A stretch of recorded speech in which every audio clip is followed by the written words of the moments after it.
Selamat pagi, siang, sore, maupun malam. Salam sejahtera bagi kita semua. Saya akan menyampaikan beberapa terkait kepribadian saya, terus tentang motivation letter saya, dan credential saya sebagai calon Menteri Advokasi dan Kesejahteraan Mahasiswa.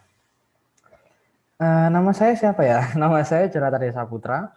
Saya lahir di Magelang 21 September 2001. Saya merupakan mahasiswa Teknik Kimia Angkatan 2019. Saya suka basket, futsal, muncak, berproses, traveling, maupun otomotif. Kelebihan saya bersinambung dengan ambisius, yaitu berproses, ramah, mudah beradaptasi dengan semua circle, gerak cepat, dan mau menerima kritik.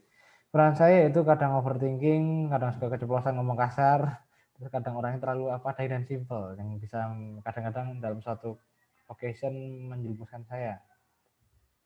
Mengapa BMKFT?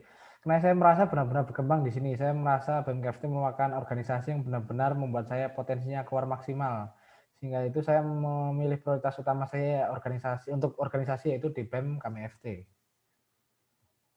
Terus mengapa Kesma? Ya karena alasan simpel saya setahun lalu diadvokasi sehingga saya sudah nyaman dengan tekanan yang di sini. Saya yakin tekanan Kesma membuat saya menjadi lebih berpikir kritis dan cekatan, menjadi manusia yang lebih berkualitas.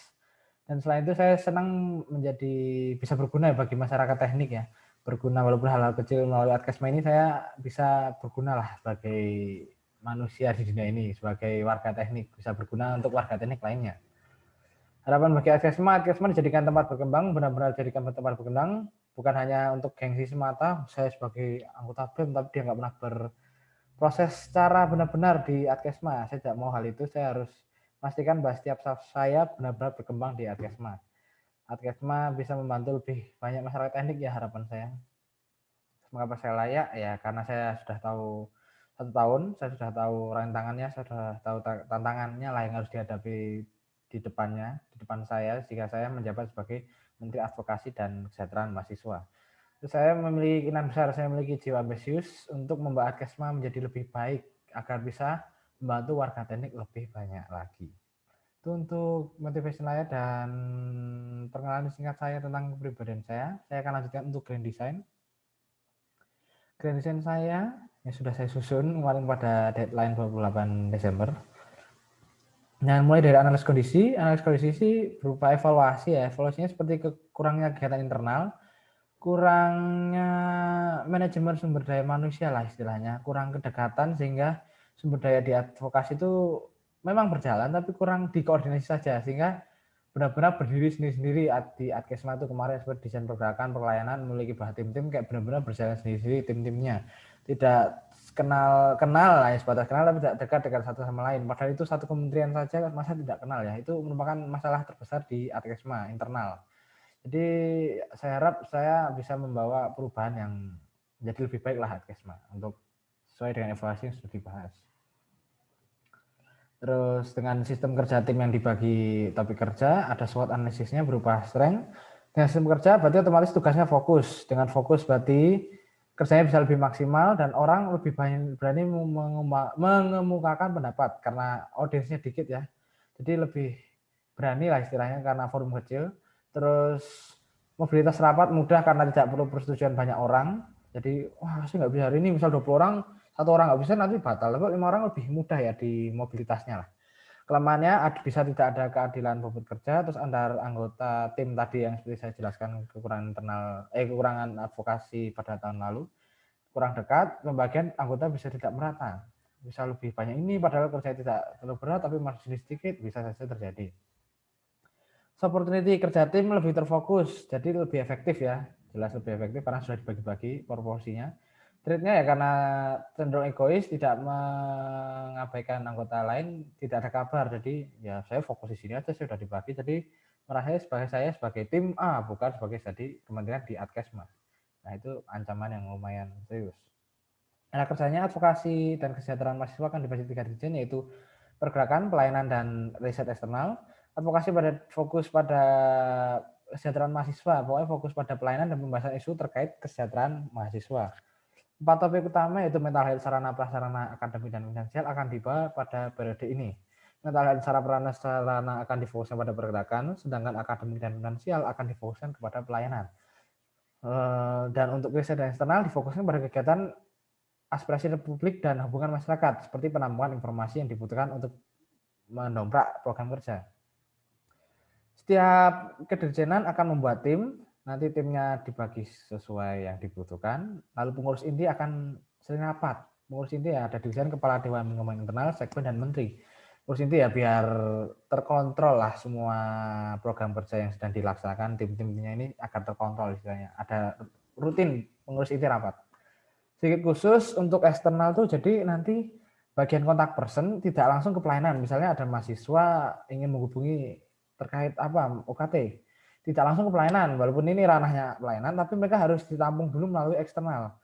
Melalui eksternal mereka menjadi CP, jadi eksternal ini nanti berkolaborasi dengan pelayanan untuk menjawab yang pertanyaan yang masuk ke eksternal. Kenapa tidak langsung? Kan cenderung bertele-tele. Nah, saya memiliki cara simpel. Menurut saya jika ada banyak kolaborasi nih, misalnya pergerakan juga ingin kolaborasi dengan eksternal terkait untuk menampung aspirasi informasi dari publik. Nah, nanti kan perlu kolaborasi. Untuk CP juga untuk menjawab pertanyaan tersebut juga perlu kolaborasi. Jadi banyak kolaborasi yang terjadi. Jadi tiap ini tuh banyak istilahnya banyak komunikasi yang terjadi sehingga lebih dekat lah antar dirjen.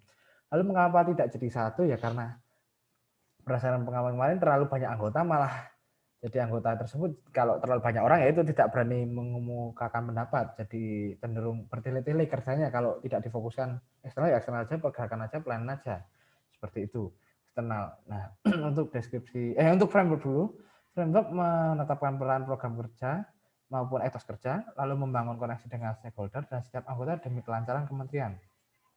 Terus eksekusi proker dan pengawasan. Nah seperti itu framework kerja di Adkesma nanti. Struktur kementerian seperti yang bisa dilihat, Menteri, Dewan Pengembangan Internal, Sekretaris Bendahara, lalu di bawahnya ada Dirjen Pergerakan, Pelayanan, Riset dan Eksternal, lalu di bawahnya ada Akademik dan Kemahasiswaan, Keuangan dan Akses Sumber Daya Manusia, Kanal Informasi, Pelayanan Khusus, Riset dan Eksternal. Nah, untuk deskripsi organ, menjadi Menteri menjadi penanggung jawab tertinggi di Adkesma, mengkoordinir, sudah pasti mengkoordinir, memberikan keputusan maupun pendapat. Jadi kalau keputusan kesannya terlalu sentralis, bukan sentralis, terlalu presidensial gitu, kayak menteri itu keputusannya mutlak, enggak boleh memberikan pendapat untuk jika ada permasalahan. Dewan Pengembangan Internal jelas mengawasi dan mengevaluasi, terus mau terkait kinerja dan progres program kerja. Jadi ada dua, kinerja staf dan program kerja. Nah karena tadi evaluasi itu Dewan Pengembangan Internal ini mempunyai fungsi inspektorat dan personalia di dalam Adkesma ini. Mengapa tidak ada inspektorat seperti tahun kemarin ya karena saya rasa terlalu menumpuk jabatan ya, terlalu double gitu, jadi kayak Dewan Pengenal bisa jadikan satu dengan inspektorat seperti itu karena fungsinya juga buat internal kan evaluasi. Segmen juga sebenarnya terlalu sedikit proker sekretaris bendahara, jadi sekretaris bendahara nanti murni kerjanya di sekretaris bendahara, mengatur pergerakan keuangan vokasi dan kesejahteraan, mengurus surat arsip dan membantu menteri menciptakan suasana keluargaan yang nyaman. Nah, seperti tahun lalu Dewan Pengembangan Internal itu ya double agent ya, mereka udah dipergerakan tapi Dewan Pengembangan Internal. Tapi kalau tahun ini saya pinginnya membawa inovasinya yaitu mereka fokus di pengembangan tersebut karena saya udah menumpuk dengan kegiatan inspektorat dan intensitasnya evaluasi dan purga dinaikkan mungkin agak lumayan banyak. Nah, untuk Direktur Jenderal Pergerakan seperti saya sudah bahas tadi, mereka topik utamanya memang mental health dan sarana prasarana untuk mengawal. Kita di rumah kan mental health lumayan naik ya kasus-kasusnya, untuk ya lumayan naik lah gitulah. Terus untuk sarana prasarana kita karena online ya jelas kita tidak tahu kondisi di teknik gimana. Jadi kayak perlu ada pengawalan nih, teknik udah gimana yang dibangun KFFT pada kepo kan pasti kan. Nah itu apakah parkirannya membaik gitu kan. Nah seperti itu juga bisa nanti prioritas utama. Tetapi jika memang ada isu insidental di luar topik tersebut, boleh dibahas terkait akademik dan finansial. Makanya namanya kita bercermin terhadap dekanat ya, tadi yang dipergerakan, namanya itu akademik dan kemahasiswaan dan keuangan dan aset sumber daya manusia. Mohon maaf, ini saya sebenarnya agak ngantuk pas itu masih sumber daya alam, harusnya sumber daya manusia. Nah itu seperti itu untuk pergerakan. Untuk pelayanan yaitu pelayanan terkait akademik dan finansial. Ya sudah tadi deskripsi organ di atas ada kanal informasi dan pelayanan khusus. Kanal informasi ya jelas mereka harus mengawal informasi dari pusat, dan kalau khusus ya jelas yang khusus misalnya mahasiswa ada kasus tertentu selesaikannya bagaimana. Untuk riset ya seperti tadi, pergerakan dan kanal informasi dari pelayanan mungkin butuh ya perlu opini, informasi untuk membuat konten, membuat kajian. Nah, nanti bisa berkolaborasi dengan riset eksternal. Eksternal juga wajib menjalin relasi yang baik dengan KMHM maupun pihak eksternal seperti format, KAT, KMHM advokasi. Nah, seperti itu. Terus melakukan kunjungan ini juga melakukan bagian dari riset dan eksternal. Terus program kerja, jelas membuat tim dulu, dibagi tim. Nah, yang jelas kamu ngaji apa. Misalnya untuk mental health berarti bisa ngaji atau melanjutkan teman cerita yang kemarin kita sudah tahun lalu diajukan. Nah, untuk itu berarti nanti setelah mengaji berarti otomatis naik ke hearing dekanat, melahirkan policy brief yang bisa menjadi kebijakan baru. Nah, itu di hearing dekanat merupakan program polisi dari bidang pergerakan. Nah, untuk hearing dekanat mungkin kalau timnya tahu sedikit, kemungkinan bisa kolaborasi dengan dirjen lain di Adkesma atau dengan kementerian lain seperti kajian strategis dan kementerian riset. Ya, membuat konten informatif lah, mereka sudah ngaji, ya policy briefnya diflorkan di warga teknik biar tahu Adkesma itu udah bahas apa. Ada kelas advokasi. Kenapa kelas advokasi masuk di sini bukan di DPI, Dewan Pengawas Internal? Karena saya ingin membawa tentang informasi lebih tentang keadvokasian kepada bukan hanya staf kita yang baru, tapi ke staf kita di advokasi KMHM biar jelas. Polisi brief mereka juga tahu, terus juga mungkin teman cerita kita omongkan biar mendapat dukungan satu KMHM itu satu suara untuk menganggap hal mental health itu bukan hal yang sepele, hal yang serius. Terus target staf tanpa dirjen 10, kriteria stafnya lumayan ya dasar mental health harus tahu, fast respon, mental health ramah dan peduli, wawasan luas atau membuka diri untuk menambah wawasan. Terus bidang pelayanan ya karena informasi sepertinya harus itu ya mengumpulkan dan itulah pokoknya program kerjanya ya mereka mengawal dari informasi pusat lalu dibuat kontennya. Nah, seperti itu kasarannya program kerjanya. Terus pelayanan khusus ya ini tergantung, tidak ada timeline khusus ya karena tergantung mahasiswa yang bertanya melalui dirjen eksternal lalu dikolaborasi dengan pelayanan untuk menemukan suatu jawaban. Nah, mungkin concern untuk menemukan jawabannya lebih di pelayanan tapi eksternal sebagai penghubung saja. Seperti saya sampaikan, kenapa bertele-tele ya karena itu untuk menciptakan suatu banyak komunikasi, jadi banyak kolaborasi lah istilahnya. Karena kita fungsi di sini kan untuk ya berkembang, berproses, bukan kayak kerja profesionalitas yang menyampingkan kemanusiaan, kekeluargaan itu kan bukan yang kerja sudah profesional seperti itu. Kita masih ada sisi kekeluargaannya lah. Terus ada posko advokasi ya, untuk penerimaan maba, untuk pengecekan berkas terkait penyusunan UKT itu juga ada di pelayanan program kerjanya. Terus target staff total ada 10. Sama kalau karena sering buat konten ya kayak registrasi, KKN, beasiswa itu kan lumayan sering. Jadi kita kalau bisa yang bisa edit. Terus fast respon, berwawasan luas atau membuka diri untuk menambah wawasan. Serta teliti karena terkait dengan informasi resmi ya, SK rektor dan sebagainya kayak harus teliti. Terus Dewan Pengawas Internal ya program kerjanya jelas forum keluarga, mencatat kinerja, mencatat progres kerja, terus wajib berkomunikasi dengan inspektorat dan personalia biar jelas lah Kabiro tersebut dengan Kementerian Adkesma selaras, sinergi. Terus yaitu menambah forum kegiatan tadi sudah jelaskan keluarga agar lebih dekat. Target staff total tidak terlalu banyak 5. Ya karena internal kayak harusnya harus ramah, super ramah, fun, fast respon gitulah ya.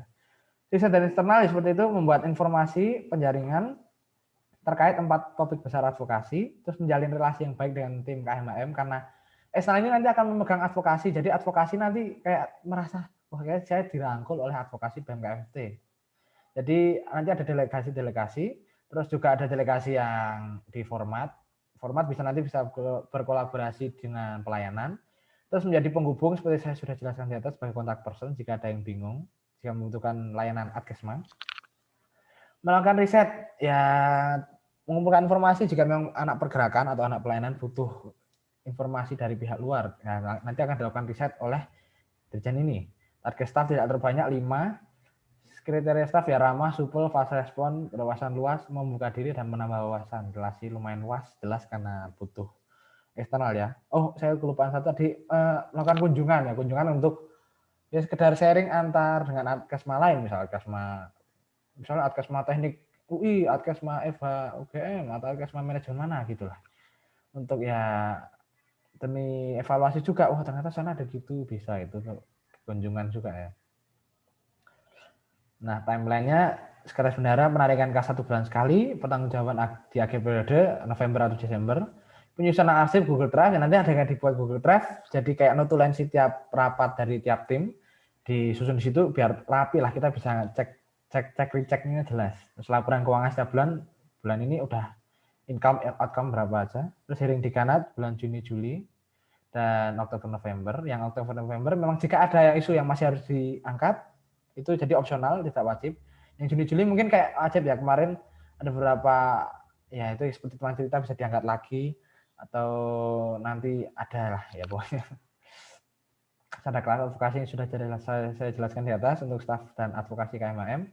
Terus teman cerita karena tahun lalu periode lalu sudah diinisiasi, jadi kayak kita bisa mengevaluasi dari itu kenapa tidak goal ya kemarin terhambat sedikit. Nah, itu kita evaluasi agar kita ajukan lagi di ring di Kanat biar goal.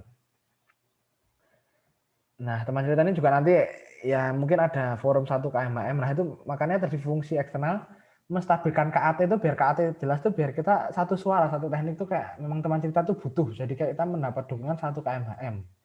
Ya, secara singkatnya seperti itu.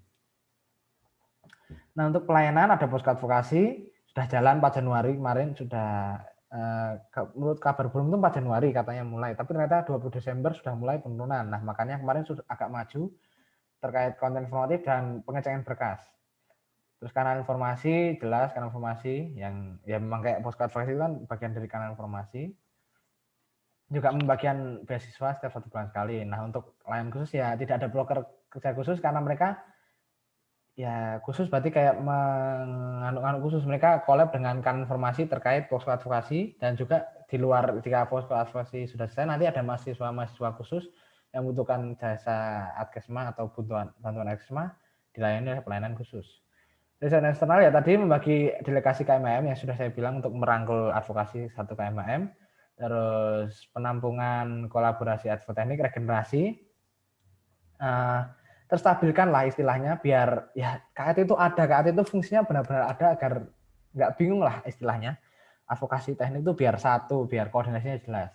Terus penampungan aspirasi ya karena jika ada pengajian kayak pasti butuh riset ya, kayak aspirasi riset itu pasti 2 bulan sebelum hearing lah setidaknya sudah diinisiasi. Terus menjadi penghubung CP yang jelas, terus tidak ditambah khusus sehingga terus masuk ke grup informatif seperti format. Terus DPI ya koordinasi dengan personalnya dan kementerian harus jelas. Terus gathering, forum keluarga, dan evaluasi setiap bulan. Kinerja maupun program kerja harus dievaluasi. Mengingatkan menteri secara informal jika ada yang janggal. Tingkat keberhasilan cukup 2 isu yang dibahas dan 1 minimal isu yang dibahas ke hearing dekanat. Terus ada kajian informatif yang dibagi. Minimal 4 konten lah dalam 1 periode jabatan. Terus posko advokasi mahasiswa baru dari SNMPTN sampai UTUL terjalan lancar. Informasi yang urgensinya tinggi H+3 harus benar-benar sudah dirilis. Terus terbaginya konten informasi beasiswa tentang beasiswa minimal 1 bulan sekali. Terus tidak ada pesan yang tidak terjawab. Jadi mahasiswa yang bertanya boleh tidak, maksudnya solusi tidak ditemukan tapi ada kejelasan loh. Oh, maaf kami tidak bisa seperti itu. Jadi tidak gantung di read doang, bahkan tidak di read tidak boleh. Riset juga eksternal juga tidak boleh ada yang di read itu karena mereka fungsi sebagai CP. Terus ada penjaringan informasi minimal 2 kali dalam 1 periode, bisa terkait dengan pergerakan pelayanan atau hanya untuk meningkatkan citra BEM maupun adkesma, untuk meningkatkan pokoknya demi meningkatkan kualitas lah. Melakukan kunjungan setidaknya 1 kali, terus tidak ada pihak eksternal yang misalnya personal ada titip dari format dari KAT, tidak boleh tidak disampaikan, harus disampaikan. Sama tadi sudah saya jelaskan tidak ada pesan yang tidak terjawab. Evaluasi kerja, kinerja untuk DPI ini Dewan Pengembangan Internal, evaluasi kerja setiap 1 bulan, forum keluarga 1 bulan, koordinasi yang jelas antar inspektorat dan biro personalia ya, agar jelas Dewan Pengembangan Internal seperti itu. Kegiatan pengembangan internal online saya sudah bingung juga, mungkin sebatas ini first gathering, forum keluarga rutin, nanti ada sampling rutin kayak tanya-tanya, advokasi bulan ini gimana kalau kesalahanmu udah tahu ya, mungkin ada yang kurang seruk sama ini, sistemnya ini, manusianya ini, apa gimana, nanti kita rapatkan bareng ya, biar terbuka lah. Istilahnya terus nonton bareng bisa, main game bareng bisa, memberikan self demand, memberikan apresiasi. Kamu udah kerja keras, misalnya 1 orang ini benar-benar kerja keras all out, kita kasih reward kayak GoPay, terus nanti kita kasih sertifikat lucu-lucuan, istilahnya mereka merasa dihargai. Nah, offline kurang lebih sama, mungkin yang berbeda ya karena bisa ketemu langsung, bisa makrab. malam keagamaan, terus ada Alkesma day out pasca UTS, UAS, bisa jalan-jalan kemana, ke pantai, Gunung Kidul, mall, museum, bisa menambah kedekatan. Saya Alkesma misal 2 minggu sekali jalan-jalan bareng, lari bareng di GSP biar sehat, terus buka bersama, selain meningkatkan toleransi juga menambah kedekatan. Nah itu sepertinya yang bisa dijelaskan karena ada terbatasnya durasi. Terima kasih atas perhatiannya. Semoga jika ada yang bisa ditanyakan kepada panelis. Terima kasih. Maaf jika saya lumayan cepat ngomongnya. Semoga bisa dipahami. Terima kasih.